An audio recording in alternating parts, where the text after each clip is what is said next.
All right, I'm still working inside that same deadcalm.jpg image. The only thing that I've done, incidentally, is jump the image to a new layer and applied the Shadows Highlights command, which is available under the Image Adjust submenu.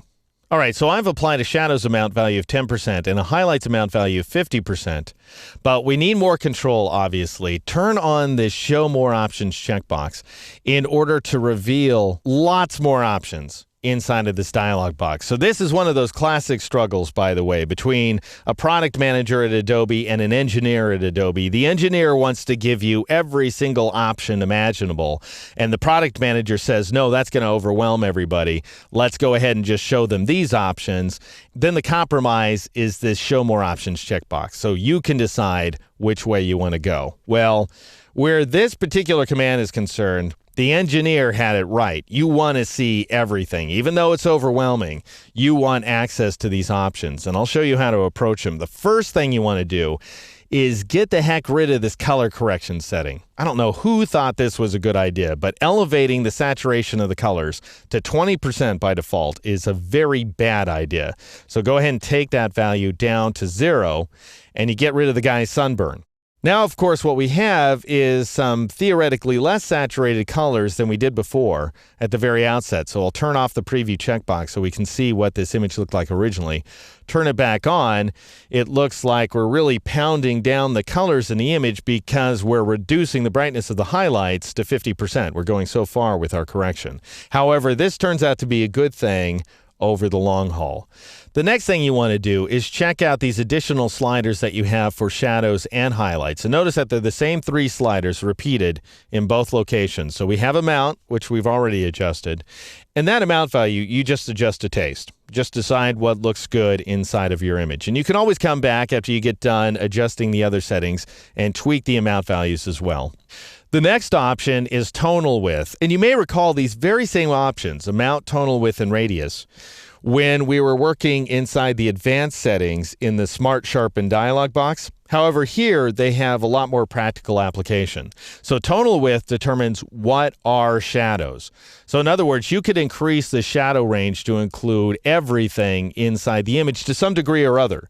So basically, black is going to be an absolute shadow. White is going to be somewhat considered. It's going to taper off across the entire range if the shadows are the big issue inside the image. Where our image is concerned, shadows aren't a big issue. I'm just going to leave it set to 50%. If highlights are a super big issue for us, why then I could increase the range of highlights. And notice when I do, because I have such a big amount value going, that I'm affecting more of that image. So I'm darkening basically even the midtones inside of the image to some extent or other. Now, what I'm going to tell you is when in doubt, leave the tonal width value set to 70% apiece. If you want to adjust them, go ahead and try it out, see what you come up with. In the case of this image, I'm going to leave them each set to 50% so that we're not trying to basically do double duty where any specific luminance level is concerned. In other words, if we were to take that tonal width too high, to 100%, for example, there are some luminance levels here that not only are we brightening a little bit using this 10% shadows option, but we're also darkening them using this 50% highlights option. And that seems to me a little bit of overkill. So I'll go ahead and set that to 50%. Radius is harder to understand. However, it's exceedingly important. And this is where this command proves itself to be a filter. Remember when we were working with Unsharp Mask and Smart Sharpen and things like Median and Gaussian Blur and all those commands, they all have radius values because they're basically scrubbing through the pixels inside the image and comparing those neighboring pixels to each other in order to come up with a result. Well, that's what's happening inside Shadows Highlights as well. We're comparing neighboring pixels in order to elevate the shadows and downplay the highlights.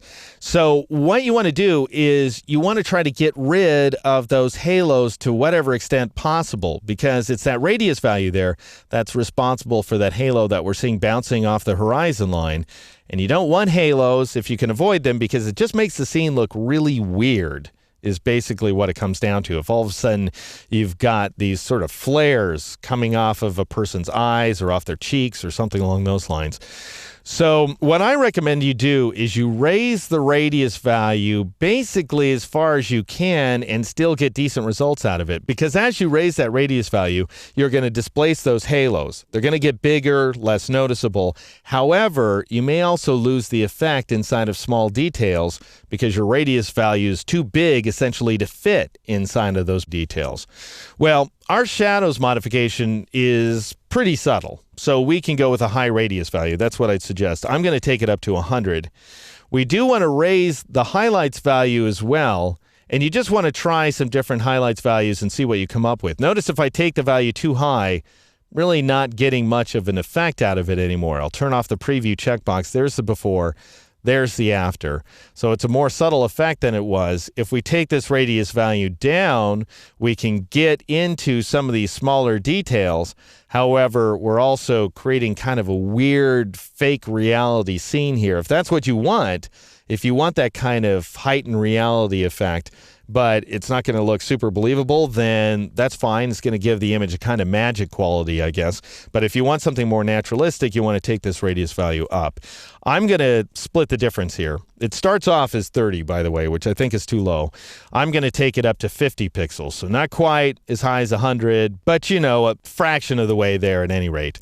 Then drop down to mid-tone contrast. Now, if you want the scene to sort of have a flat look to it, then you can leave the mid-tone contrast value alone. Notice, by the way, I want you to see here, thanks to the fact that I adjusted that radius value, even knocking it from 30 to 50, we're not getting nearly as noticeable of a horizon halo. So this halo back here is still there, and it's still evident if you look for it. However, I think it's a lot less obvious.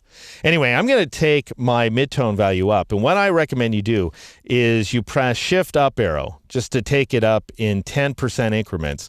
And take it to taste until you feel comfortable with the effect that you're getting.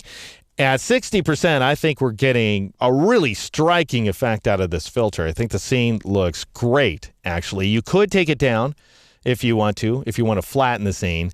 I think that's, of course, craziness. I don't know why you would do that. That looks ugly, and it almost always does. But again, up to you. I'm going to take it up to 60, as I said.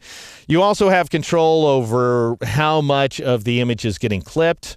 I would leave these values alone. Just let Photoshop do its thing, because you don't want to clip your shadows and highlights any more than you have to. So as you can see here, by default, you're only clipping 1/100% of the shadows and 1/100% of the highlights as well. So very negligible.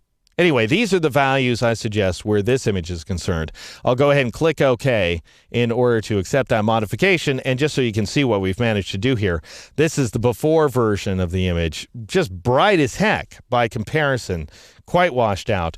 And this is the much more sculptural, intense effect as a result of a careful application of the Shadows Highlights command.